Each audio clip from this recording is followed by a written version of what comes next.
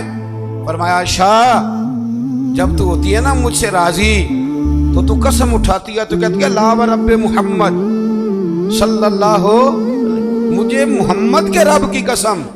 اور جب تو ناراض ہوتی ہے تو کہتی ہے لا و رب ابراہیم، مجھے حضرت ابراہیم کے رب کی قسم۔ کہتی ہو کہ نہیں؟ جناب عائشہ کہتے ہیں میرے آنکھ کھلی، لبوں سے ہنس رہی تھی، آنکھوں سے رو رہی تھی۔ میں نے کہا کریمہ تیرے قربان جاؤں، اتنی باتوں کا بھی خیال فرماتے ہو، اتنی باتوں کا بھی خیال کرتے ہو؟ کہا مجھے پتہ چل جاتا ہے جب تو راضی ہوتی ہے اور جب تو ناراض ہوتی ہے تیرے لفظ بدل جاتے ہیں۔ دوستو گھر کے اندر کا جو ماحول ہے وہ آپ کو مضبوط کرتا ہے، گھر کے اندر کا ماحول آپ کو کمزور کرتا ہے۔ اگر گھر کے اندر آپ کی طبیعت کے لحاظ سے چیزیں موجود ہیں، آپ باہر بڑا کچھ کر سکیں گے۔ ہر آدمی اتنا دلیر نہیں ہوتا کہ گھر میں جو مرضی ہوتا رہے وہ باہر مضبوط رہے گا۔ نکاح کو، میاں بیوی کے رشتے کو قرآن پاک نے اللہ نے اپنی نشانیوں میں سے نشانی کہا ہے۔ یہ فاحد میاں بیوی کا رشتہ جسے کہا یہ میری نشانیوں میں سے نشانی۔ پتہ ہے خرابی کہاں سے شروع ہوتی ہے؟ سب سے پہلے تو شادی ہوتی ہے غیر شرعی، غیر شرعی۔ کول 10واں ہو جائے تو مولانا صاحب کو بلاؤ، نعت خاں کو بلاؤ، اور بچے کی شادی ہو تو پھر اب نہیں حضور سے پیار، اب نہیں محبت، اب کدھر گئی غلامی؟ کہ اللہ رسول سے صرف دکھوں کا رشتہ؟ بلاؤ نا اب بھی بینڈ باجا، یہاں تو بینڈ باجا کل والے دن بھی منگاؤ، 10ویں پہ بھی منگاؤ، اور دکھوں کی بات آئی تو قرآن شریف شروع کرا لیا، اور جب سکھ آئے پھر آپ نے موت شروع کرا لی۔ اور بھائی مصطفیٰ کی نعت والے کو نا نعت ہی اچھی لگتی، اسے برات والے دن بھی نعت ہی اچھی لگتی، شادی والے دن بھی نعت ہی اچھی۔ پہلی بات تو یہ کہ غیر شرعی حرکات ہوتی ہیں شادی، اور ڈھیروں ڈھیروں۔ سب سے بری حرکت کون سی ہے؟ سب سے بری حرکت یہ ہوتی ہے کہ لڑکے اور لڑکیوں کا جوش و خروش سے شادیوں پہ جانا، اور پھر مووی والا آتا ہے وہ لڑکیوں کی عورتوں کی مووی بھی بناتا ہے۔ اور اب تو اللہ خیر کرے مووی کو ویسے ہی لوگوں نے فرض کفایہ سمجھ لیا، اللہ معاف کرے، ہر آدمی نے ہاتھ میں موبائل، اتنا ضروری کام ہے یہ۔ مووی بنتی ہے، مہندی ہوتی ہے، ناچ گانا ہوتا ہے، تماشے لگتے ہیں۔ پھر میں حیران ہوتا ہوں جوان لڑکیوں کے ہاتھوں میں پھول دے کے انہیں کھڑا کیا جاتا ہے کہ دولہا جب آئے تو پھول پھینکنا۔ دولہے کے ساتھ بوڑھے بوڑھے لوگ ہوتے ہیں کہ جوان لڑکے ہوتے ہیں؟ بولے تو وہ پھول کیوں لڑکیاں پھینکتی؟ لڑکیاں ساری برقعے میں ہوتی ہیں، چھپے ہوئے منہ ہوتے ہیں، تو سارا خاندان تو بیوٹی پارلر سے تیار ہو کے آیا ہوتا ہے، تو آپ تو گناہ کو آواز دے رہے ہیں۔ پتہ ہے رسم کیسے ایجاد ہوئی؟ صاحب فتوح الشام نے لکھا ہے یہ لڑکیوں کے پھول پھینکنے کی رسم جب قادسیہ کے علاقے حضرت سعد بن ابی وقاص رضی اللہ تعالیٰ عنہ فتح کر رہے تھے، تو آپ ایک ایسے علاقے سے گزرے جس کی عمارتیں بڑی شاندار تھیں۔ علامہ باقری کہتے ہیں کہ دور دور سے لوگ وہ عمارتیں دیکھنے آتے تھے کہ بھئی فن تعمیر کا شاہکار ہے یہ چیز۔ اس ایریے سے گزرنا تھا مسلمان فوج نے، تو عیسائیوں نے اور یہودیوں نے ایک چال چلی، انہوں نے عورتوں سے کہا خوبصورت لڑکیوں سے کہ پھول پکڑ لو، اور جب فوجی گزرے تو ان کے اوپر پھول پھینکنا، اگر 2-3 جرنل بھی تم تباہ کرنے میں کامیاب ہو گئی تو مسلمانوں کا ہم زیر کر لیں۔ پھول پھینکو، چھتوں پہ چڑھ گئی، اور چھتوں کی طرف نوجوانوں نے دیکھنا ویسے ہی ہے چونکہ شاہکار ہے ہماری مناظر۔ حضرت سعد بن ابی وقاص رضی اللہ تعالیٰ عنہ آگے آگے تھے، سمجھ آ رہی ہے نا میری باتوں؟ آگے آگے جا رہے تھے، کمان کر رہے تھے فوج کی۔ جب آپ نے دیکھا عورتیں چھتوں پہ ہیں تو حضرت سعد بن ابی وقاص شرارت سمجھ گئے، سازش سمجھ گئے۔ لوگ زہر بھی جو ہوتے ہیں نا، زہر بھی دودھ میں ڈال کے دیتے ہیں، ڈائریکٹ نہیں دیتے، انہیں پتہ ہوتا ہے کہ زہر رگوں میں کیسے اتارنا ہے۔ جناب سعد بن ابی وقاص آگے آگے تھے، جب دیکھا عورتیں چھتوں پہ ہیں تو فوراً بولے، گھوڑے پہ چڑھ گئے اور فوج کی طرف توجہ کر کے کہنے لگے فوجیو تمہیں پتہ ہے نا اللہ کیا فرماتا ہے؟ رب فرماتا ہے مردوں سے کہو نظریں جھکا کے رکھیں۔ نظریں کون بلا جی؟ مومن مرد۔ قرآن مجید نے حکم دیا کہ مومن مرد نظریں، اس کا مطلب ہے مرد وہ نہیں ہوتا جو اکڑ اکڑ کے چلے، مرد تو ہے ہی وہ قد اونچا ہو نظریں جھکی ہوئی۔ مرد کہتے ہی اسے